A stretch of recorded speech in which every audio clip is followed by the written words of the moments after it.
When the Batavia crashed into the reefs off the western coast of Australia in 1629, the survivors believed the nightmare was finally over. After months trapped at sea, they had survived violent storms, disease, exhaustion, and the terrifying wreck itself. In the darkness of night, the massive Dutch ship had torn apart against hidden coral reefs, throwing hundreds of passengers and crew into the freezing ocean. Some drowned immediately, others vanished beneath the waves without a trace. But for those who managed to reach the small isolated islands nearby, survival felt like a miracle. At first there was hope. The survivors believed rescue would eventually come.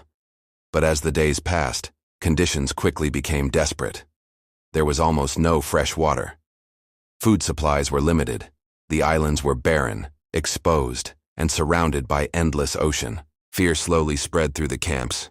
Arguments broke out between survivors. Trust began to disappear. And with no clear leadership, panic started turning into chaos. But the greatest danger on those islands wasn't starvation. It wasn't dehydration. And it wasn't the sea. Among the survivors was a man named Jeronimus Cornelisz. Intelligent, charismatic, and deeply manipulative, he quietly began gaining influence over the frightened survivors. Behind calm words and promises of order, something far darker was growing. As hope faded from the islands, Cornelisz began turning the survivors against one another. What started as a tragic shipwreck was slowly becoming something far more horrifying, because after the Batavia wrecked, the murders began. As the days passed, Cornelisz's influence over the survivors continued to grow. He spoke calmly when others panicked. He promised order while fear spread across the islands. And slowly, frightened survivors began looking to him for leadership. But behind the calm words, Cornelisz was already planning something far darker. He knew rescue ships would eventually arrive. And when they did, there would not be enough supplies, enough power, or enough control for everyone to survive comfortably. So Cornelisz began removing anyone he believed could threaten him. At first, the disappearances were quiet. A survivor sent to search for water never returned. Another vanished during the night. Some were abandoned on distant parts of the islands with almost no food or supplies. Fear spread quickly. Nobody knew who would disappear next. The survivors stopped trusting one another. Groups formed around small campfires at night, whispering in fear as the endless sound of crashing waves echoed across the islands. And as panic consumed the camps, Cornelisz's followers became more violent. Soon the murders were no longer hidden. They were public, and the Batavia Islands were slowly turning into a place of terror. The islands no longer felt like a place of survival. They felt like a prison. Cornelisz and his followers controlled the food, the weapons, and the frightened survivors who still obeyed them. Anyone suspected of disloyalty was beaten, abandoned, or killed. Some victims were taken away at night and never seen again. Others were murdered in front of the camps as warnings to the rest. The survivors lived in constant fear, never knowing who would disappear next. Even the sound of footsteps after dark became terrifying. But while Cornelisz tightened his control over the islands, a small group of survivors had managed to escape his influence completely. Led by a soldier named Weeby Hayes, they had been sent away earlier to search for fresh water on nearby islands. Cornelisz believed the group would die from thirst and exposure. Instead, they survived. And when rumors of the murders finally reached them, Hayes realized something horrifying. The greatest threat on the islands was no longer starvation. It was Cornelisz himself. As fear consumed the Batavia survivors, Hayes and his men began preparing for a fight, because the islands were now descending into open terror. As weeks passed, the Batavia Islands descended even deeper into violence. Cornelisz's followers raided survivor camps, stealing supplies and hunting down anyone suspected of resisting them. Men, women, and even children were no longer safe. The killings had become systematic. Every act of violence strengthened Cornelisz's control, but on the neighboring islands, Weeby Hayes and his small group were preparing to fight back. Unlike the frightened survivors trapped under Cornelisz's rule, Hayes understood that surrender meant death. His men began building crude defenses from stone and wreckage, turning the barren islands into small fortified camps. They gathered weapons, sharpened tools, broken muskets, anything they could use to survive. And slowly, the balance of power on the islands began to change. When Cornelisz finally realized Hayes and his men were still alive, he saw them as a direct threat to his control.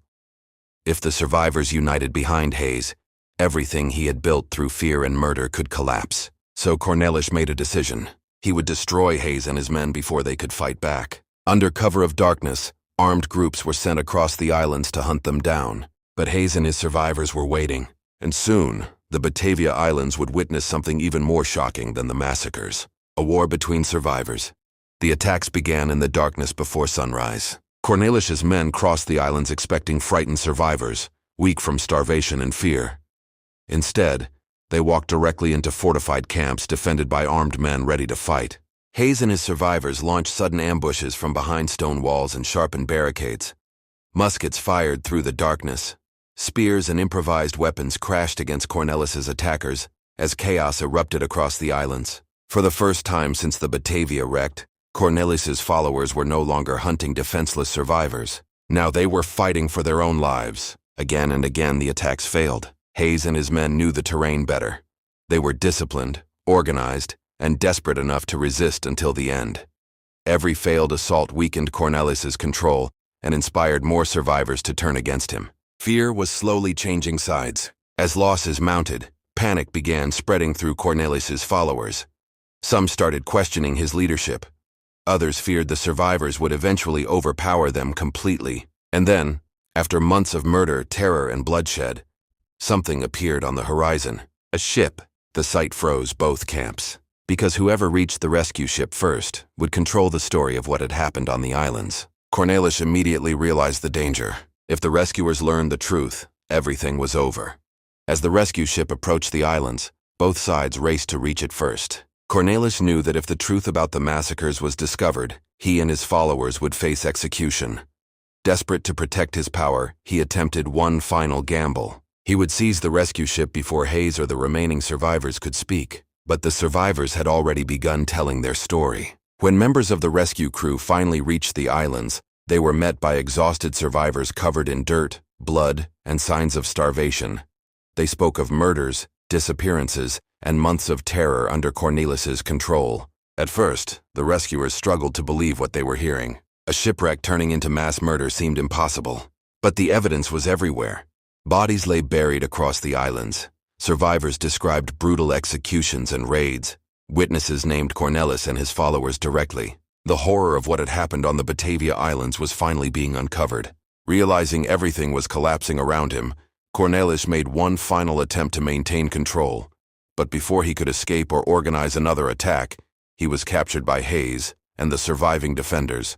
The man who had ruled the islands through fear was finally powerless. Soon after, Cornelisz and several of his followers were sentenced to death on the islands themselves. After months of bloodshed, the terror was finally over. But the Batavia disaster would become far more than a shipwreck. It became one of the darkest survival stories in history, a place where fear, isolation, and desperation transformed survivors into murderers. In the aftermath of the Batavia disaster, the survivors were finally rescued from the islands that had become a place of starvation, fear, and murder. But the horror of what happened there would not be forgotten. More than 100 people had died after the shipwreck, some from drowning, many others from violence carried out by Cornelisz and his followers during the months of terror on the islands. The massacre shocked the Dutch Empire. What began as a tragic voyage across the ocean had descended into one of the darkest survival stories in history. Even centuries later, historians still struggle to understand how quickly ordinary people collapsed into fear, brutality, and murder once order disappeared. The Batavia became more than a shipwreck. It became a warning, a story about isolation, desperation, and what human beings can become when survival is placed above morality. And somewhere beneath the waves off the western coast of Australia, pieces of the Batavia still remain. Silent reminders of the nightmare that unfolded on those islands in 1629.